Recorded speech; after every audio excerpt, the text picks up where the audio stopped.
चंपकवन जंगल में नदी के बीचों बीच एक बहुत बड़ा मंदिर था, जहाँ टुनटुनी चिड़िया और बंटी कबूतर का एक छोटा सा स्टॉल था, जहाँ पर वे मसाला डोसा, सादा डोसा, वड़ा और इडली बेचा करते थे।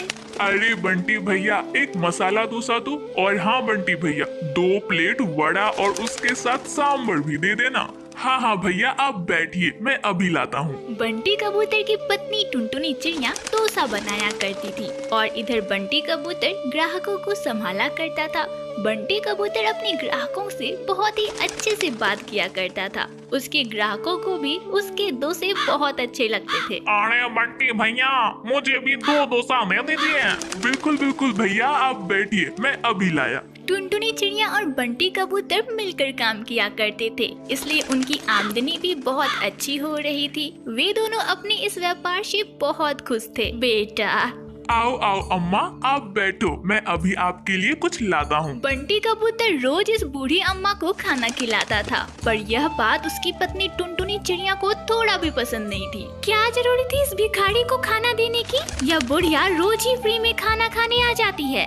अरे टुनटुनी, इसमें क्या ही फर्क पड़ जाएगा अगर हम किसी गरीब की मदद करते हैं तो। अजी, अगर आप इसे फ्री में खाना नहीं दोगे तो यह मर तो नहीं जाएगी ना कहीं अपने खाने का इंतजाम कर ही लेगी। टुनटुनी, भगवान का दिया हुआ सब कुछ है हमारे पास। मुझे नहीं लगता है कि हमें किसी की मदद करने में झिझकना चाहिए। जय हो दयावान, आप भिखारियों को खिलाते रहो। अगर ऐसा ही चलता रहा ना तो यहाँ पर भिखारियों की लाइनें लग जाएंगी। टुनटुनी, मुझसे जितना बन पाएगा मैं उतना करूँगा, बाकी भगवान मालिक हैं। बंटी कबूतर ने उस बूढ़ी भिखारन के लिए कुछ वड़े, चटनी और इडली लिए और उसे दे दिए। बेटा, भगवान तेरा भला करे। भिखारी आराम से खाने लगी। तभी वहाँ मंदिर का पंडित आया, जो कि बहुत ही भूखड़ था और पेटू भी था। पंडित को देखकर टुनटुनी चिड़िया ने जल्दी से टेबल साफ किया और वहाँ पंडित को बैठाया। पंडित जी, बताइए आप क्या खाएंगे? 2 प्लेट वड़ा, 2 प्लेट इडली और 2 डोसा। आज के लिए इतना ही काफी है। ठीक है पंडित जी, मैं अभी लाई। टुनटुनी चिड़िया उस पेटू पंडित की सेवा में जुट गई। यह सब देखकर बंटी कबूतर टुनटुनी चिड़िया के पास आया और उससे कहा, मैं उस बूढ़ी अम्मा को फ्री में खिलाता हूँ क्योंकि वह गरीब है, पर यह पंडित तो बहुत अमीर है। फिर भी टुनटुनी, तुम उसे फ्री में खिलाती हो। अजी बंटी जी, ब्राह्मणों के बारे में ऐसा नहीं बोलते। शास्त्रों में लिखा है कि ब्राह्मणों को खिलाने से पुण्य मिलता है, और जब से मैंने पंडित जी को खिलाना शुरू किया है तभी से देखो हमारा स्टॉल कितना अच्छा से चल रहा है। अच्छा ठीक है, तुम अपनी ब्राह्मण भक्ति और सेवा करो, मैं तो गरीबों को ही खिलाऊंगा। अच्छा टुनटुनी, मैं आता हूँ मंदिर होकर, मुझे दर्शन करने के लिए जाना है। ठीक है बंटी जी, आप आइए। हे देवी माँ, सबका भला करना और सभी को अच्छे से रखना। मेरी पत्नी थोड़ी नादान है, वह सोचती है कि बड़े पेट को भरकर ही उसे पुण्य मिलेगा, पर गरीबों का पेट भरना ही तो पुण्य कहलाता है। देवी माँ, उसे क्षमा कर देना। बंटी कबूतर एक बहुत ही अच्छा पक्षी था। वह दयालु और निर्दयी था। वह सभी का भला चाहता था, इसलिए वह अपनी पत्नी से छुप छुप कर गरीबों को खिलाया करता था। वहीं दूसरी तरफ बंटी कबूतर की पत्नी टुनटुनी चिड़िया मतलबी और स्वार्थी थी। वह सिर्फ अपना भला ही चाहती थी, इसलिए वह ब्राह्मणों की सेवा किया करती थी। इसी तरह कुछ दिन बीत जाते हैं। एक दिन टुनटुनी चिड़िया और बंटी कबूतर अपना सारा सामान लेकर नाव पर सवार थे। आसमान में बादल घिरे हुए हैं। टुनटुनी, मुझे लगता है कि आज बारिश होगी। तब तो जी ग्राहक बहुत कम आएंगे। हाँ टुनटुनी, वो तो है, पर जितने भी पक्षी वहाँ मौजूद हैं, उन्हें हम भूखा तो नहीं रख सकते। ठीक है बंटी जी, पर जब मंदिर खाली हो जाएगा तब हम वापस आ जाएंगे। अच्छा बाबा, ठीक है। थोड़ी देर बाद बंटी कबूतर और टुनटुनी चिड़िया नदी किनारे पहुंची और वहां अपना ठेला लगाया और अपना काम शुरू कर दिया। बारिश तो लगातार तेज होती जा रही थी। कड़कती बिजली के साथ जोरदार बारिश हो रही थी। बंटी जी, मुझे नहीं लगता कि आज कुछ खास ग्राहक आएंगे। देखते हैं। तभी 2-3 पक्षी उनके ठेले पर आए। आइए भैया, बैठिए। अरे भैया, हमें 3 प्लेट गर्मा गर्म मसाला डोसा दे दो। ठीक है भैया, आप थोड़ा इंतजार करिए, अभी फर्स्ट क्लास गर्मा गर्म डोसा आपके पास आता है। अरे भैया, लगता नहीं है कि आज यह बरसात रुकेगी, और हमारे पंख भी कितने भीग गए हैं। अब तो हम इस बारिश में उड़ भी नहीं सकते। हाँ हाँ भैया, वो तो है। बरसात की वजह से आज तो मंदिर में श्रद्धालु भी बहुत कम हैं। उस ग्राहक ने बंटी कबूतर को पैसे दिए और उससे कहा, अरे भैया, हम थोड़ी देर यहीं रुकेंगे और बरसात रुकते ही हम यहाँ से चले जाएंगे। हाँ हाँ भैया, क्यों नहीं, बरसात थमने तक आप लोग यहाँ रुक सकते हैं। उन लोगों ने बहुत देर तक इंतजार किया पर बारिश थमी ही नहीं। तब थक हार कर वे लोग नदी किनारे पहुँचे, पर नदी का विकराल रूप देखकर वे सभी डर गए। नदी में एक भी नाव मौजूद नहीं थी, नदी अपने उफान पर थी। यह सब देखकर वे भागते हुए बंटी कबूतर के पास गए। अरे भैया, ये बाढ़ हम सभी को डुबा देगी, हम सब में अब कोई नहीं बचेगा। तभी उन सभी के सामने वह बूढ़ी भिखारी आई। अरे बचाने वाला तो वो है, भला कोई किसी को कैसे मार पाएगा। अरे देखो तो, यहाँ हम सबकी जान पर बनाई है और यह भिखारी अम्मा हंस रही है। हमें कुछ न कुछ जल्द ही करना पड़ेगा। हे प्रभु, हमें जल्द से जल्द किनारे पहुँचा दो, हम सबकी रक्षा करो प्रभु। बंटी कबूतर भगवान से प्रार्थना करने लगा। तभी उस भिखारी अम्मा ने एक प्लेट डोसा उठा लिया। हाय दैया, हम सभी इतने खतरे में हैं और तुम्हें खाने की पड़ी है।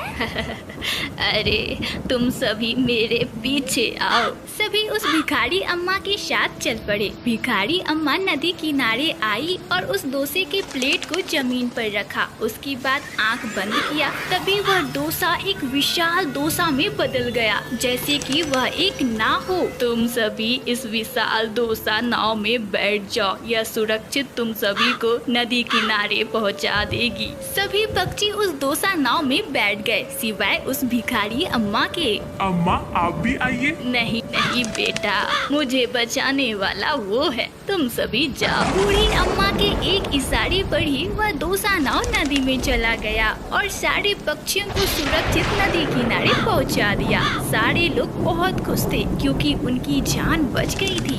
सभी पक्षियों ने भगवान का शुक्रिया किया और उनके उतरते ही वह विशाल डोसा नाव पानी में डूब गया। टोनी, आज मैं बहुत खुश हूँ। आज हमारा पहला अंडा हुआ है। मैं भी बहुत खुश हूँ जी, और मेरी तो भगवान से यही प्रार्थना है कि हमारे पहले अंडे से बेटा ही बाहर निकले, क्योंकि मेरी सारी बहनें और जितनी भी सहेलियां हैं ना, उनके पहले अंडे से बेटा ही निकला था। इसलिए मैं भी चाहती हूँ कि मेरे पहले अंडे से बेटा ही बाहर निकले। हाँ हाँ टोनी, मैं भी यही चाहता हूँ कि हमारे पहले अंडे से बेटा ही बाहर निकले, क्योंकि बेटा ही तो बुढ़ापे का सहारा होता है, बेटियाँ तो बोझ होती हैं, बोझ। अजी आप चिंता मत करिए, हमारे पहले अंडे से ना बेटा ही बाहर निकलेगा।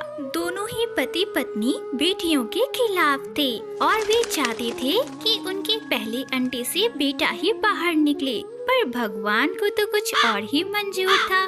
उनके पहले अंडे से बेटी बाहर निकली और बेटी को देखकर दोनों पति पत्नी के चेहरे पर मायूसी छा गई और उनके सारी इच्छा पर पानी फिर गया। हे भगवान, ये क्या हो गया? मेरी सारी प्रार्थना तो जाया हो गई। अब मेरी सारी सहेलियां मेरा मजाक उड़ाएंगी। इससे अच्छा तो हमारे घर अंडा होता ही नहीं। पता नहीं टोनी, ऐसा कौन सा पाप हो गया था हमसे जो हमें ऐसी सजा मिली। वह नन्ही सी मासूम सी चिड़िया अपने माता पिता की बातों को सुन रही थी, पर उसके माता पिता ने एक बार भी उसे प्यार से देखा तक नहीं। इसी तरह कुछ समय बीत गए और उनके घर एक और अंडा हुआ। इस बार तो दोनों पति पत्नी आस लगाए बैठे थे कि इस बार उनके अंडे से बेटा ही बाहर निकलेगा। पर जैसे ही अंडा फूटा, दोनों पति पत्नी को जोरदार झटका लगा, क्योंकि इस बार भी उनके अंडे से एक मासूम सी और प्यारी सी चिड़िया बाहर निकली। हे भगवान, ये करम जलियां ही क्यों हमारे भाग में रखी हुई हैं? क्या हमें बेटे का सुख नहीं प्राप्त होगा? अरे नास पीटी, कहाँ मेरे अंडे से निकल गई? हे भगवान, हमें बेटा चाहिए, ये नास पीटी करम जली नहीं। टोनी, ये बेटियां तो होती ही बोझ हैं। अरे दो बेटियां, मेरे कंधे का भार तो बढ़ता ही जा रहा है। आधी जिंदगी इन्हें खिलाने पिलाने में और उसके बाद इसे बिहाने में ही लग जाएगी। अजी आप चिंता मत करिए, अब ना मैं उल्लू बाबा बाबा से ताबीज लेकर आऊंगी, फिर देखना हमारे घर बेटा जरूर होगा। फिर टूनी चिड़िया उल्लू बाबा से ताबीज ले लेती है और कुछ दिनों बाद ही टूनी चिड़िया एक और अंडा देती है। इस तरह कुछ समय बीत जाते हैं और उस अंडे से एक नन्हा कौवा बाहर निकलता है, जिसे देखकर दोनों पति पत्नी की खुशी का ठिकाना नहीं रहता और खुशी के मारे उनके पैर तो जमीन से लग ही नहीं रहे थे। आ गया जी आ गया, हमारे बुढ़ापे का सहारा आ गया, अब ना मुझे कोई चिंता नहीं है। दोनों पति पत्नी अपने बेटे से बहुत प्यार करते थे, जबकि अपनी बेटियों को तो वे देखना भी नहीं चाहते थे और ना ही उनसे अच्छा व्यवहार करते थे। बेटे को ताजा ताजा फल खिलाते थे तो वहीं बेटियों को रूखा सूखा अनाज का दाना खिलाते थे। इस तरह कुछ महीने बीत जाते हैं और दोनों बहनें थोड़ी बड़ी हो जाती है।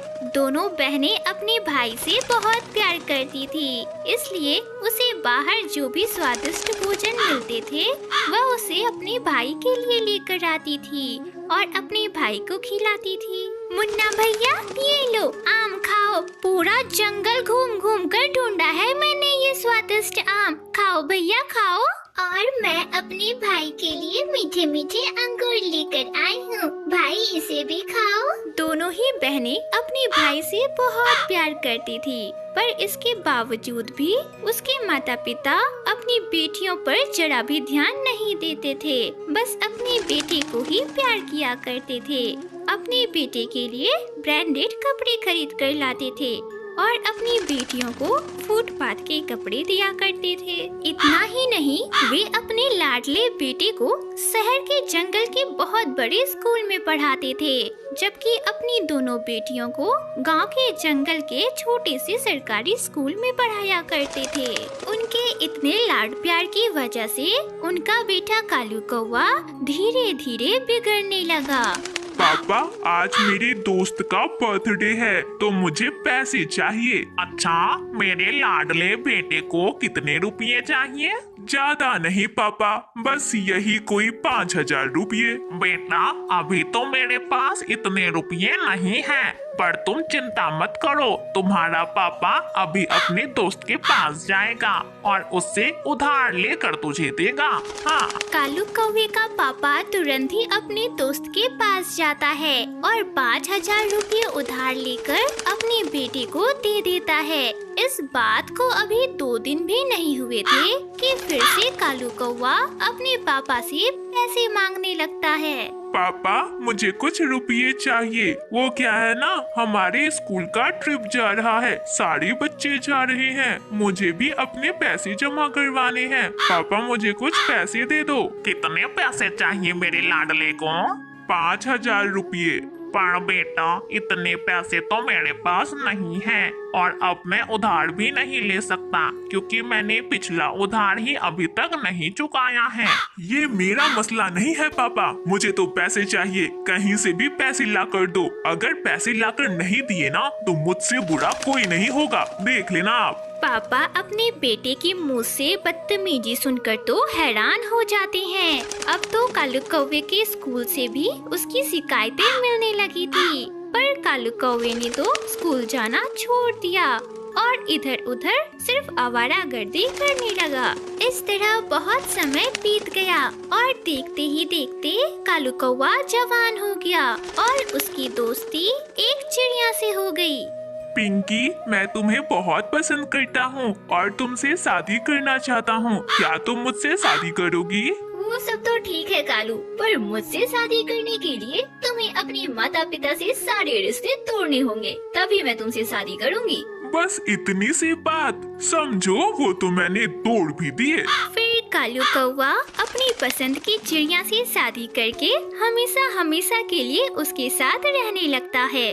जिस बेटे को दोनों पति पत्नी ने इतना प्यार किया था, आज वो बेटा किसी गैर चिड़िया के लिए उन्हें हमेशा हमेशा के लिए छोड़कर चला गया। वे दोनों बहुत दुखी हुए और बहुत रोए। मम्मा पापा, आप दोनों क्यों रो रहे हो? आज तो खुशी का दिन है। आज आपकी बेटी ने डॉक्टरी का इम्तिहान पास कर लिया है। आपकी बेटी आज डॉक्टर बन गई है पापा। पापा, और मुझे कॉलेज में लेक्चरर की नौकरी मिल गई है। पापा, अब हम दोनों बहनें ही आप दोनों का सहारा बनेंगी। वे दोनों पति पत्नी तो शर्म के मारे अपनी बेटियों से नजरें तक नहीं मिला पा रहे थे। जिन बेटियों को उन्होंने बोझ समझा, आज उन बेटियों ने गर्व से उनका नाम ऊंचा कर दिया।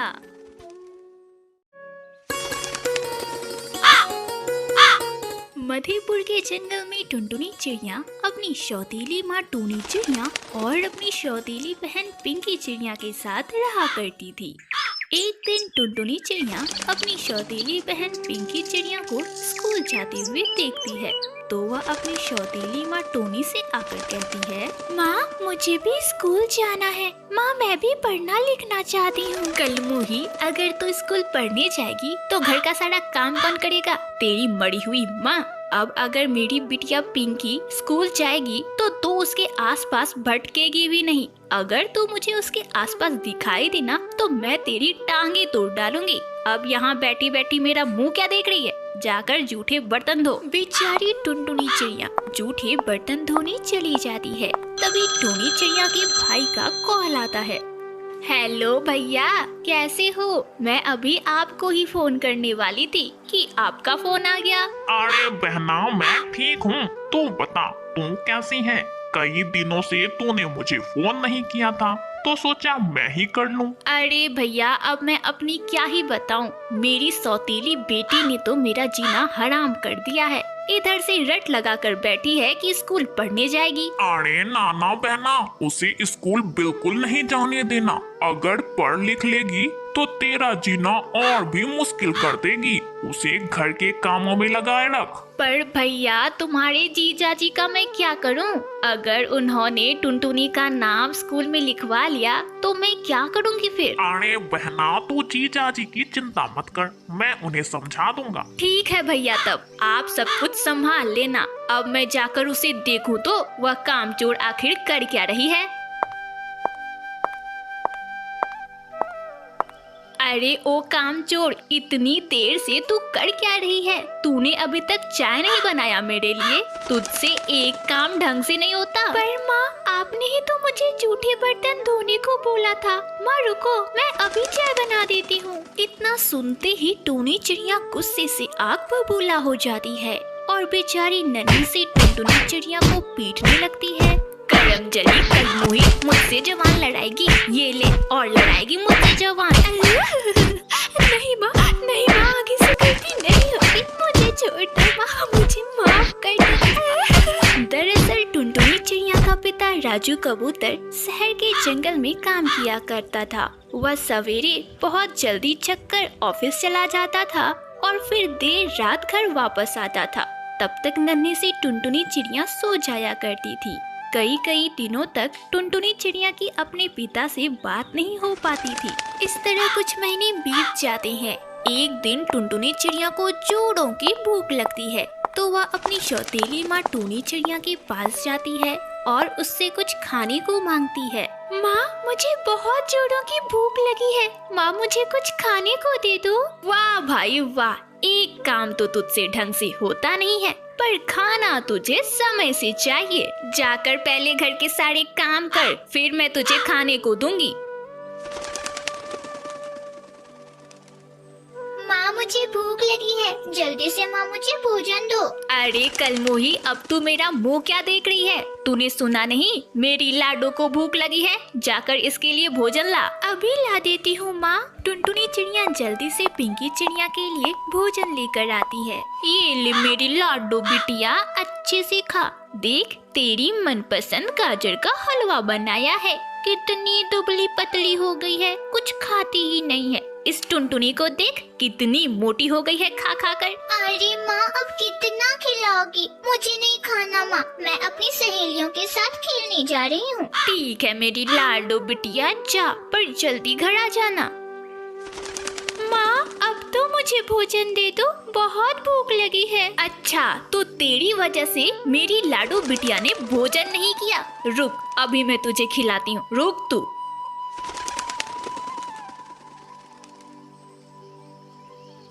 ये ले ले, ठूस ठूस इसे, ठूस। टूनी चिड़िया जबरदस्ती टुनटुनी चिड़िया के मुंह में मिर्ची पाउडर ठूसने लगती है। तभी अचानक से राजू कबूतर घर वापस आ जाता है और टूनी चिड़िया को टुनटुनी चिड़िया पर अत्याचार करते हुए देख लेता है। टोनी, तुम मेरी बच्ची के साथ ये क्या कर रही हो? छोड़ो छोड़ो मेरी बेटी को, मैं कहता हूँ छोड़ दो और इस घर से निकल जाओ। अरे मैंने सपने में भी नहीं सोचा था कि तुम मेरी बच्ची के साथ ऐसा व्यवहार करोगी। मैं कहता हूँ मेरे घर से अभी के अभी निकल जाओ तुम। राजू जी, मुझे माफ कर दो, मुझे घर से मत निकालो। राजू जी, मैं वादा करती हूँ कि मैं अब टुनटुनी के साथ अच्छा व्यवहार करूँगी, बिल्कुल अपनी बिटिया पिंकी की तरह। राजू जी, मुझे माफ कर दो। नहीं टोनी, अब मुझे तुम्हारी किसी भी बात पर भरोसा नहीं। मेरा घर छोड़कर चली जाओ तुम। राजू कबूतर धक्के मार कर टोनी चिड़िया को अपने घर से बाहर निकाल देता है और अब अपने बच्चों के साथ खुशी खुशी रहने लगता है।